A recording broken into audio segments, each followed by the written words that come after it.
अब तक आप देख चुके हैं, राजनीतिक कारणों से राणा सांगा भोज का विवाह कृष्णा से करना चाहते हैं। उधर कृष्णा का भाई जयमल उसका विवाह अपने मित्र वीर सिंह से तय करने चल दिया। कृष्णा खुश है कि उसका विवाह भोज से होगा। भोज मीरा के सपनों में खोया है और मीरा अपने गिरधर के सपने देख रही है।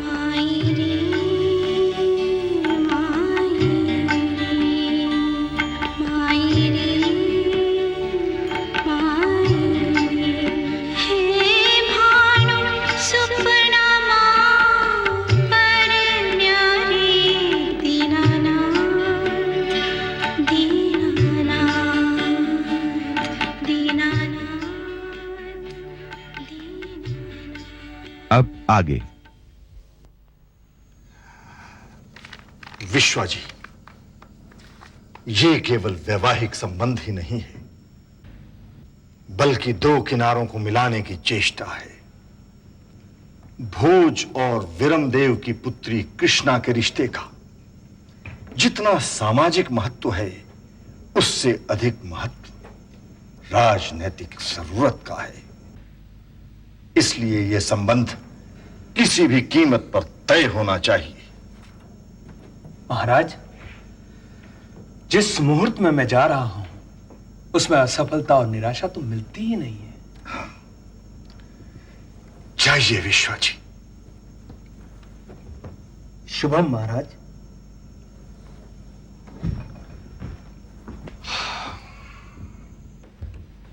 मेहता नरेश की कीर्ति अमर है। मेवाड़ के राजपुरोहित आए हुए हैं।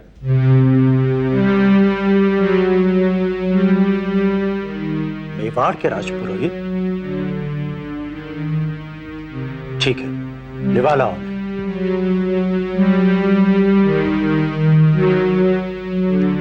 युद्ध की सूचना लेकर राजपुरोहित तो नहीं आ सकते कुंवर जी? क्या पता, मेवाड़ के राणा ने युद्ध को भी धार्मिक अनुष्ठान बना दिया।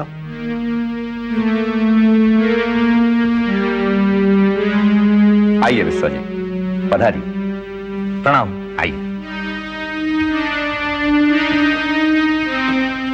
मेवाड़ के पुरोहित का प्रणाम स्वीकार करें। विराजी, कहिए कैसे कष्ट किए?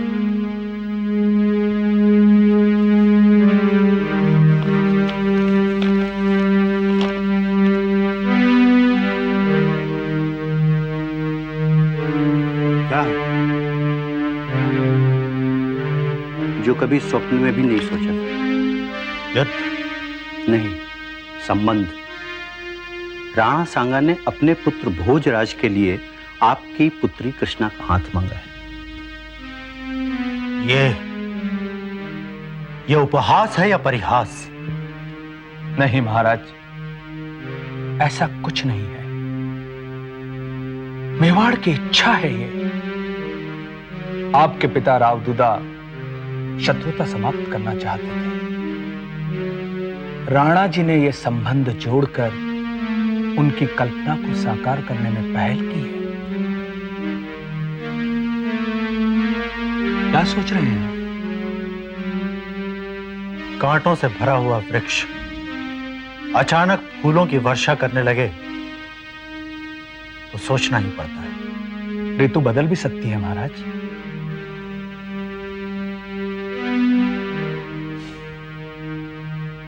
आप आज रात यहीं विश्राम करें, हम इसका उत्तर सुबह देंगे। जैसा आप उचित समझे। मुझे तो ये रिश्ता राजनीति की चाल नजर आ रहा है। एकदम से निर्णय मत लीजिए रानी साहब, जरा सोचिए। कहीं ये बदला लेने का नया ढंग तो नहीं है? ऐसा लगता तो नहीं पुरोहित जी। अभी कुछ दिनों पहले मीरा और कृष्णा मेवाड़ गई थी। वहां वो भोज से मिली और आज उनकी तरफ से ये रिश्ता आया है। ये भोज की इच्छा भी हो सकती है। हो सकता है। और अगर यह शुद्ध रूप से राजनीतिक खेल भी है तो भी इसमें हमें लाभ अधिक है, हानि कम। विवाह जैसे संबंधों में लाभ हानि नहीं, प्रसन्नता और सुख देखा जाता है राजन। प्रसन्नता और सुख तो भाग्य की बात है पुरोहित जी। जहां तक भोज का सवाल है, हम जानते हैं वो गुणी है, वीर है। कृष्णा को वहां ब्याह कर हम उसके साथ अन्याय नहीं करेंगे। और एक दूसरी बात, अगर ये संबंध हम स्वीकार कर लेते हैं तो मुगलों से लड़ने की हमारी शक्ति दोगुनी हो जाएगी।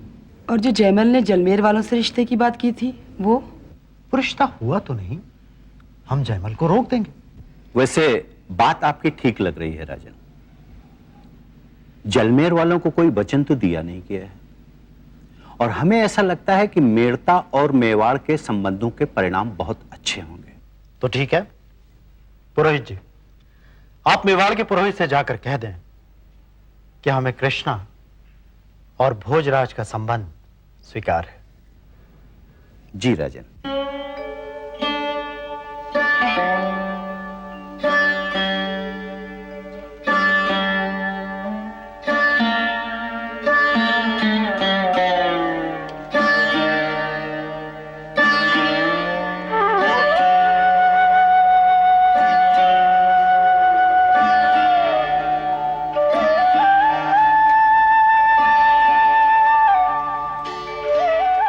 तुम्हें पता चल गया होगा कि कृष्णा से तुम्हारा रिश्ता तय हो चुका है।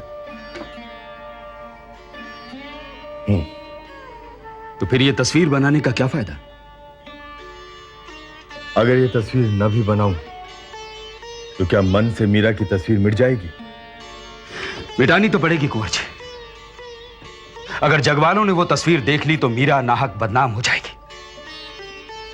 मैं क्या करूं? मैं सब जानता हूं, तभी तो इतनी प्यारी सुंदर तस्वीर के गिर्द मैंने काले स्याह बादलों का घेरा बना दिया है।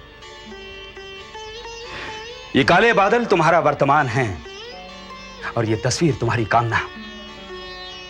कामनाएं कभी मिटती नहीं और वर्तमान से कोई भाग नहीं सकता है। लेकिन कुंवर जी, आप अपनी कामना बाबा को बताते क्यों नहीं? कहिए कि जब दोनों तरफ से संबंधों का प्रयत्न हो ही गया है तो तुम्हें कृष्णा की जगह मीरा चाहिए। संबंध क्या खेल है सुमेर? कृष्णा से संबंध जोड़कर वो सीधे वीरम देव को अपना सहायक बनाना चाहते हैं, और मीरा तो वीरम देव की अपनी बेटी नहीं। ये संबंध बाबा साहब को स्वीकार नहीं होगा। लेकिन मीरा है तो उसी परिवार की। तुम बात तो करो। कहीं मेरी कामना राजहित के लिए हानिकारक न हो। तो क्या तुम राजहित के लिए अपने प्रेम की आहुति दोगे? तुम सुख पा सकोगे?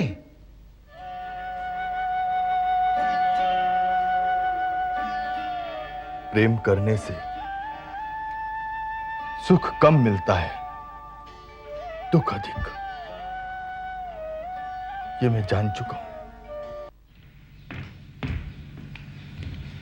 महाराज की जय हो। कुंवर जी महल में कहीं नहीं है।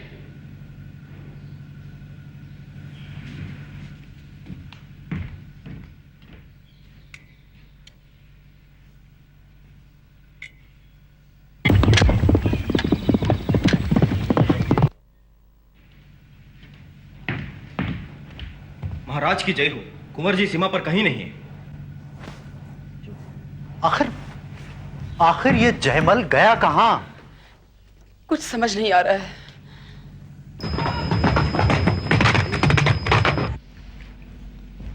बाबा साहब जयमल, तुम कहां थे? क्या बात है, बहुत खुश दिखाई दे रहे हो। मैंने कृष्णा का रिश्ता वीर सिंह के साथ तय कर दिया। क्या? पर हमने तो राणा सांगा से हाँ कर दी। ये आप क्या कह रहे हैं? राणा सांगा? उनका संदेश आया था कुंवर भोजराज से कृष्णा के रिश्ते के लिए, हमने हाँ कर दी। पर मैं तो आपसे बात करके गया था। आने वाली पूर्णिमा की तिथि भी तय कराया हुआ है। यहां भी तो आने वाली पूर्णिमा की ही तिथि तय हुई है। आप शत्रु को कन्यादान कर रहे हैं? हमने जो किया सोच समझ कर किया। राजनीति और मानवता दोनों का सम्मान किया है हमने। और मैं जो जलमेर वालों के साथ कृष्णा का रिश्ता तय कराऊं? हमें तो तुम्हारे वहां जाने का बिल्कुल पता नहीं था। हमने तो सोचा कि तुम हमेशा की तरह सीमा पर चौकसी के लिए गए हो। हाँ। तुम हमसे बगैर पूछे वहां गए क्यों?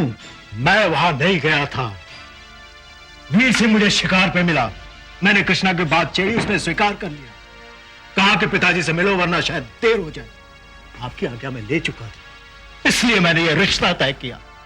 मैं आप सबों को सुखद आश्चर्य में देना चाहता हूं। परंतु तुमने हमें दुविधा में डाल दिया है। अब जाओ, अभी जाओ और जलमेर वालों को मना करके आओ। यह संभव नहीं है बाबा साहब। क्यों? मैं वचन दे चुका हूं। और हमने जो वचन दिया है उसका क्या? जाओ उनसे क्षमा मांग लो। संबंध तोड़ना, वचन से पीछे हटना, यह संभव नहीं है बाबा साहब। वीर सिंह मेरा मित्र है। मैं उसकी शक्ति और उसके गुस्से को जानता हूं। अगर उसे यह पता चला कि हमने कृष्णा का विवाह मेवाड़ नरेश के साथ किया है, तो विवाह वेदी को कुरुक्षेत्र का मैदान बना देगा। तुम बिना बात किए अटकलें लगाए जा रहे हो। यह सच्चाई है बाबा साहब। अब कुछ तो करना ही पड़ेगा। देखो जयमल, इस समय हमारे सामने केवल एक सच्चाई है, और वह है देश पर मुगलों का राज। हमें इस राज का सर्वनाश करना है। इसलिए इस समय केवल एक बात पर ध्यान देना है कि कौन सा संबंध हमारे राज्य को, हमारे देश को सुरक्षा प्रदान कर सकता है और उसे मजबूत बना सकता है। इसलिए किसी न किसी प्रकार जलमेर वालों को रोकने का उपाय करना ही पड़ेगा। मुझ में इतनी शक्ति नहीं है कि मैं उनके सामने जाकर इस संबंध को तोड़ाऊं। अब किसी न किसी तरह ये संबंध तोड़ना ही पड़ेगा। या तो खुद जाओ या किसी को भेजो। अगर वीर सिंह तुम्हारा मित्र है तो वह तुम्हारी इस विवशता को भी अवश्य समझेगा। हाँ। कोशिश करो, जाओ, अभी जाओ। जाओ बेटा, जाओ।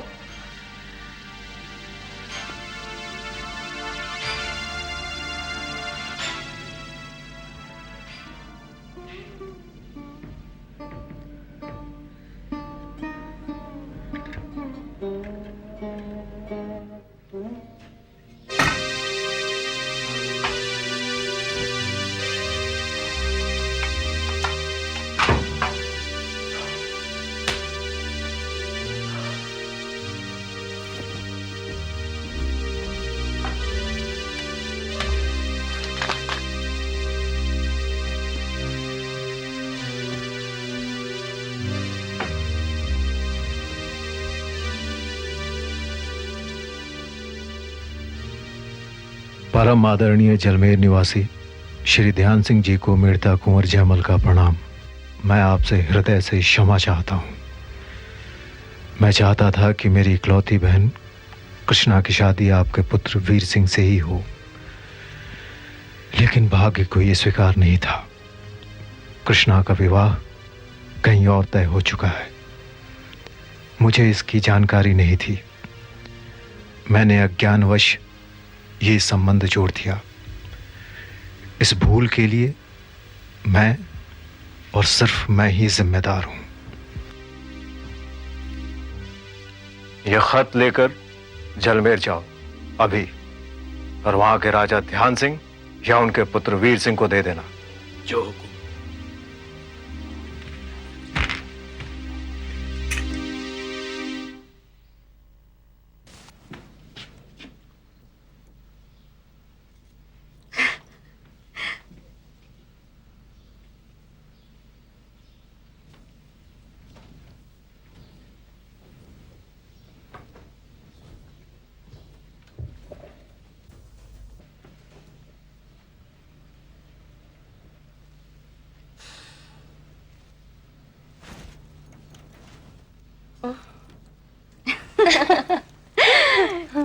कृष्णा, उनके सपने देख रही थी?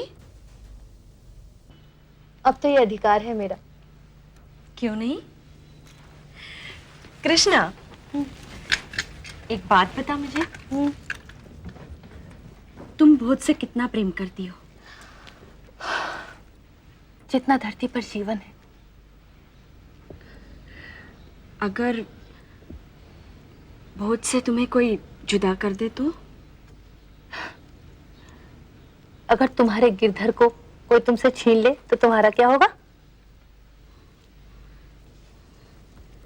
ऐसी बात मत करो। हम तो मर जाएंगे। मैं भी उनके बिना जिंदा नहीं रह सकती। अगर तुम दोनों के बीच कोई तीसरा आ जाए तो? वो प्रेम ही क्या जो किसी तीसरे के लिए स्थान छोड़े। कान्हा रे कान्हा, हम तो समझ रहे थे कि हम ही दीवाने हैं, लेकिन तुम तो हमारे भी आगे चली गई। लेकिन इतने सारे सवाल तुमने हमसे पूछे क्यों? मैं तुम्हारे प्यार को परखना चाहती थी, देखना चाहती थी कि तुम्हारे प्रेम में कितनी शक्ति है। तो क्या देखा? कृष्णा, तुम्हारे प्रेम की शक्ति ने तुम्हें बचा लिया है। बचा लिया? मतलब? ऐसे संकट के बादल मंडराए थे प्रेम पर्वत पर कि हर सपना तिनके की तरफ बहता हुआ नजर आ रहा था। तुम कहना क्या चाह रही हो? कैसा संकट आया था? ताऊसा ने तो तुम्हारा विवाह भोज से पक्का कर दिया, लेकिन जय भैया तो तुम्हारा विवाह वीर सिंह से पक्का करके आए। ये तुम क्या कह रही हो? नहीं, ये नहीं हो सकता। कृष्णा, घबराओ मत, अब ऐसा नहीं होगा। ताऊसा ने साफ साफ कह दिया है कि तुम्हारा विवाह भोज से ही होगा।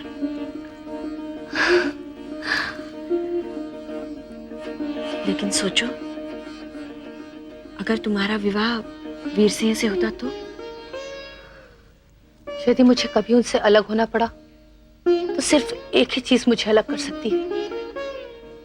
वो क्या? मृत्यु। नहीं कृष्णा, नहीं, ऐसा मत कहो। वो समय नहीं आएगा। कृष्णा, जय भैया ने तो वीर सिंह के पास हरकारे को भेज भी दिया संदेशा लेकर।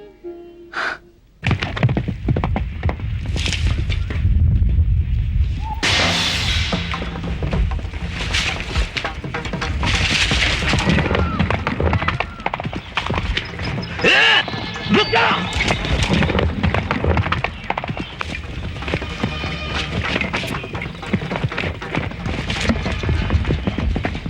रुक जाओ! कौन हो तुम? बागी डेम सिंह का नाम सुना है? हाँ, तो तू डाकू है। मारी नशा में राजपूती लहू है। महल का सिपाही हूँ। ज्यादा मत बोल। घाट में जो है रख इधर, नहीं तो मौत के घाट उतार दूंगा बेवकूफ। सैनिक को मौत की धमकी देता है लुटेरे। अगर वीर होता तो जंगलों में चूहों की तरह छुप छुप कर जीवन न गुजारता। अरे तेरी राणा जी!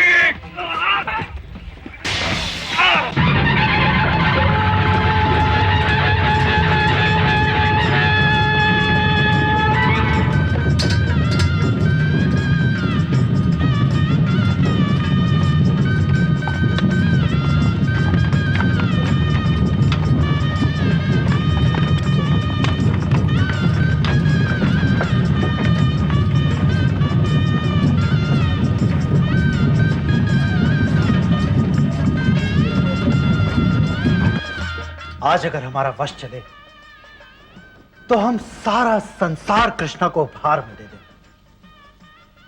पता नहीं ये बेटियों की विदाई ही संसार का नियम क्यों है? ये महादान है राजन। अपने ही हाथों से सींचे हुए पौधे से किसी दूसरे के आंगन को महकाना बहुत बड़ी तपस्या है। महाराज की जय हो। बारात मेड़ता की सीमा में प्रवेश कर चुकी है महाराज। जयमल, तुम पुरोहित जी के साथ जाकर बारात का स्वागत करो। हम राणा जी का स्वागत महल में करेंगे। जी राजन।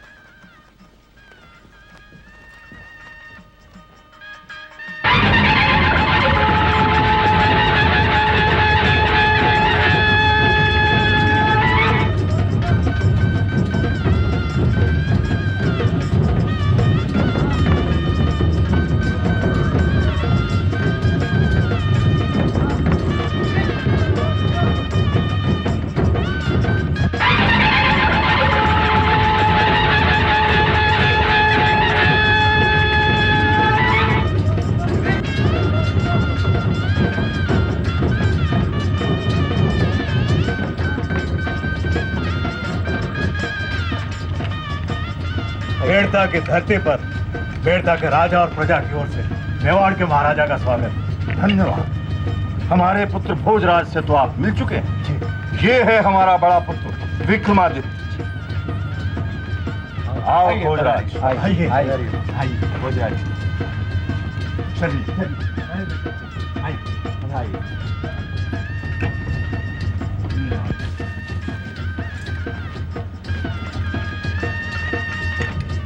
वीरमदेव जी।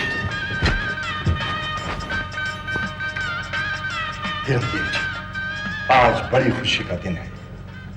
बरसों से जिस बैर की चादर के नीचे राठौड़ और सिसोदिया पल रहे थे, आज उस बैर की चादर के टुकड़े टुकड़े हो गए। मित्रता का सूर्योदय हो गया। ये मित्रता बहुत जरूरी थी, क्योंकि बटकर हम लोग शत्रु से नहीं लड़ सकते। राजपूतों में एकता बहुत जरूरी है। यह संबंध केवल राजनीतिक लाभ के लिए ही नहीं हुआ है। भोजराज जैसा दामाद पाकर हमने पिता होने की जिम्मेदारी भी अच्छी तरह निभा दी है। आपके सम्मान में हम कोई कमी नहीं छोड़ेंगे।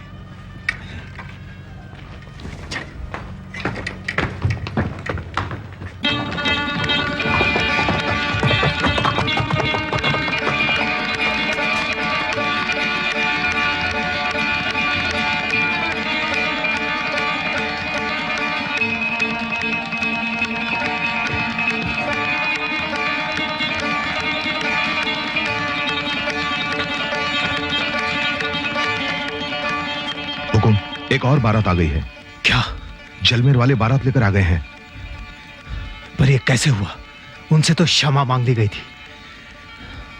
तुम एक काम करो, महल के विशेष व्यक्तियों को लेकर जाओ और उन्हें सम्मान के साथ छावनी में ठहराओ। जाओ, रुको। मेवाड़ की बारात का उन्हें पता नहीं चलना चाहिए। हुकुम। जाओ।